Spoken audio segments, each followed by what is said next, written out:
Назым. Аңыз бойынша Қамбар батыр жырының сюжеті ноғайлы заманында туған. Дегенмен, ондағы аңшылық көріністері аңыздың одан да бұрын болғандығын айғақтайды. Жырдың тақырыбы ел бірлігі, жауға қыз бермеу болса, идеясы ел қорғау. Жырдағы Қамбар батыр үлкен ерлік, елдікті ту еткен, Назым сұлудың арманы болған, Қарабастың мүддесінен халық мүддесін жоғары қойған батыр. Ал Назым бақыт елдік байлықта деп ұғатын қыз емес, өзіне теңіз деген, ақылына көркі сай ару.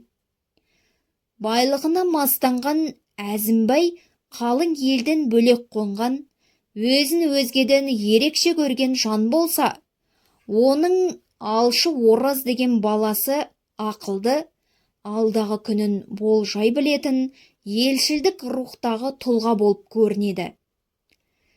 Назымның өзге 5 ағасы Қамбарды көп малына сеніп, тең тұтпайтын, бүгінгімен ғана өмір сүретін ойсыз, ожар жандар болып суреттеледі.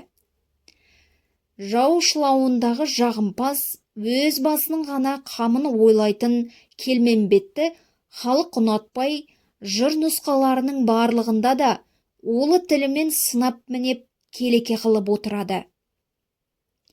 Өзге жырлардағыдай Қамбар батыр жырында батырдың әке-шешесі де ағайын туыстар көрінбейді. Жырдың барлық нұсқаларында өзіндік ерекшеліктер болғанымен, жалпы сюжеттік желісі ұқсас. Қамбар батыр жырының сюжеті өмірдегі шынайы оқиғаларға жақын құрылған. Жырда мифологиялық көріністер кездеспейді. Оқиға бірден Назымның жар таңдаған тойынан басталады. Бұл жағынан алғанда, Қамбар батыр жыры Қобыланды батыр, Алпамыс батыр жырынан өзіндік дараланып тұрады. Одан соң 60 үйлі арғыны мен 90 үйлі тобырын бағатын Қамбардың аңшылық құрып жүрген сәтін суреттеп кетеді. Мұның бір жырдың басталуы болса, екіншісі байланыс болып келеді. Жыр оқиғасының шарықтау шегі Назымды күштеп алу үшін ауылға қосының қондырған Қараман ханды Қамбардың жекпе-жекте өлтіруі. Ал шешімі Қамбар мен Назымның қосылуы. Қамбар батыр жырында негізгі оқиғалар желісі Назымға байланысты өрбігенмен, басты назар Қамбардың ел қорғаудағы ерлік істері, қарамағындағы ел жұртын асырап сақтауы, оған адал қызмет етуі айтылған. Қамбар батыр Әзімбай дегеннің 6 ұлы, 1 қызы болады. Әзімбай қызын сүйгеніне бермек болып, ноғайлы 12 баулы өзбекті шақырып, қызының алдынан өткізеді. Іштей Қамбарды сүйетін Назым ешкімді ұнатпайды. Тойға қатынаспаған Қамбар 90 үйлі тобырын аңмен асырап күнелтуші батыр. Бір күні арыстанға жолығып, оны өлтіреді. Сондай бір күндері қыз Назымның ауылының үстінен өтіп бара жатып, Назымға көзі түседі. Қыз қанша амал айла жасаса да, Қамбар оған тоқталмайды. Екінші оралғанда қызбен тіл қатысып, аулақ жүргенін мақұл көретіндігін аңғартады. Бұлардың сөйлесіп тұрғанын қыздың ағалары көріп, Қамбарды өлтірмек болады. Бірақ Назымның кіші ағасы алшы Ораз басқаларын тоқтатады. Қамбар өз бетіне кетеді. Назымның сұлулығын естіп, көршілес қалмақтың ханы кедей ұлы Келмембетті жіберіп, Әзімбайдан қызын сұратады. Қыздың ағасы Алшораз Келмембеттің құлақ мұрнын кесіп кейін қайтарады. хан әскер жиып келіп, күшпен алмақ болады. Әзімбайлар береміз деген амал айла қолданып, Қамбарға елші жібереді. Қамбар барамын деп уәде береді. Келеді. Ноғайлының батырын көрмекші болып, Қамбарға Қалмақ ханы Қараманда кісі жібереді.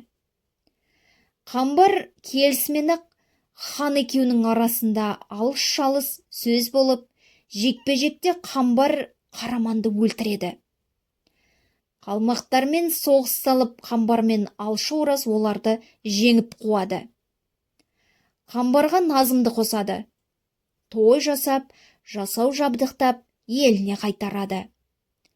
Халық эпостардың бәріне өзек болған патриоттық, өз елін, өз жерін жауға бермеу, ел қорғайтын, елді дәріптеу, соны сөю Қамбар эпосына да өзек. Бір елдің бар адамын қалдырмай таңдауға салғанда, Назым біріне көңіл бөлмейді. Арман еткені Қамбар болады. Көк жорғаны жектіріп, келтірді барқыт күймені. Жақсы көріп жүреді, мақтауын естіп белгілі. Сұлуда қайтты үйіне, ер Қамбар болып сүйгені, дейді. Назым Қамбарды көрмесе де ғашық. Өйткені ол аты шулы батыр.